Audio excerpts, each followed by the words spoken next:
Iran Israel সংঘাতে উত্তপ্ত মধ্যপ্রাচ্য। এর মাঝেই মধ্যপ্রাচ্যে একের পর এক রণতরী পাঠাচ্ছে যুক্তরাষ্ট্র। বাড়ানো হচ্ছে মার্কিন সামরিক তৎপরতা। তবে কি এই যুদ্ধে সরাসরি সামরিক হস্তক্ষেপ করবে যুক্তরাষ্ট্র? বিস্তারিত আরিফ হাসানের প্রতিবেদনে। ইরান ইসরায়েলের যুদ্ধের আগুনে উত্তপ্ত মধ্যপ্রাচ্য। এই সংঘাত যখন ক্রমেই নিয়ন্ত্রণহীন হয়ে পড়ছে, এর মধ্যে যুক্তরাষ্ট্র একের পর এক সামরিক শক্তি মোতায়েন করে চলেছে পুরো অঞ্চলে।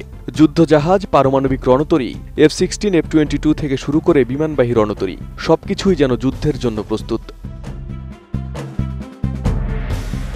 মার্কিন নিরাপত্তা ও পররাষ্ট্রনীতি কেন্দ্রিক গবেষণা সংস্থা ফাউন্ডেশন ফর ডিফেন্স অব ডেমোক্রাইসিস বলছে, সম্প্রতি ভূমধ্যসাগরে দুটি ক্ষেপণাস্ত্র ধ্বংসকারী যুদ্ধজাহাজ মোতায়েনের নির্দেশ দিয়েছে পেন্টাগন। ইউএসএস সুলিভান্স বর্তমানে পূর্ব ভূমধ্যসাগরে সক্রিয়ভাবে প্রতিরক্ষা কার্যক্রমে নিয়োজিত এবং আর্লেবার্গ নামের আরেকটি ডেস্ট্রয়ার সম্প্রতি অঞ্চল ছেড়েছে।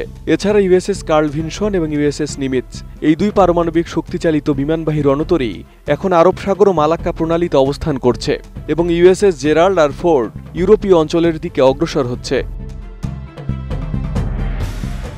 বিভিন্ন আন্তর্জাতিক গণমাধ্যম বলছে, এই স্ট্রাইক গ্রুপগুলোতে রয়েছে একাধিক যুদ্ধবিমান এবং ডেস্ট্রয়ার, যেগুলো ক্ষেপণাস্ত্র ধ্বংস ও আকাশ প্রতিরক্ষায় সক্ষম। মার্কিন বিমান বাহিনী ইতিমধ্যেই ইতালি থেকে 12টি F-16 যুদ্ধবিমান সৌদি আরবে সরিয়ে নিয়েছে। এছাড়াও F-15 এবং F-22 র্যাপ্টর যুদ্ধবিমান মধ্যপ্রাচ্যের বিভিন্ন ঘাঁটিতে মোতায়েন করা হচ্ছে এবং ইউরোপের ঘাঁটি থেকে অতিরিক্ত 21টি জ্বালানি ট্যাঙ্কার ও যুদ্ধবিমান পাঠানো হয়েছে ইংল্যান্ড, স্পেন, জার্মানি এবং গ্রিসে।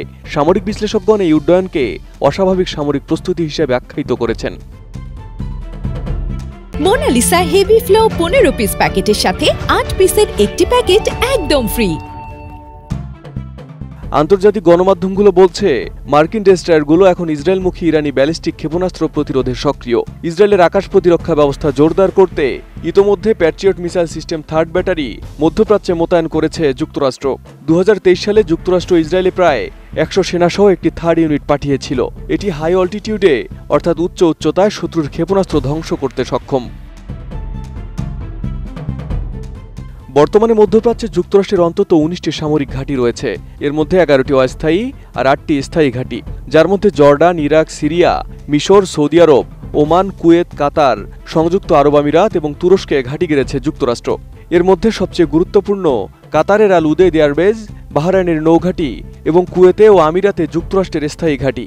এছাড়া এসব ঘাঁটি বিমান ও নৌ অভিযান, গোয়েন্দা নজরদারি এবং আঞ্চলিক সরবরাহ কেন্দ্রে পরিণত হয়েছে। 2025 সালের মাঝামাঝি পর্যন্ত মধ্যপ্রাচ্যে প্রায় 40 থেকে 50 হাজার মার্কিন সেনা অবস্থান করছে।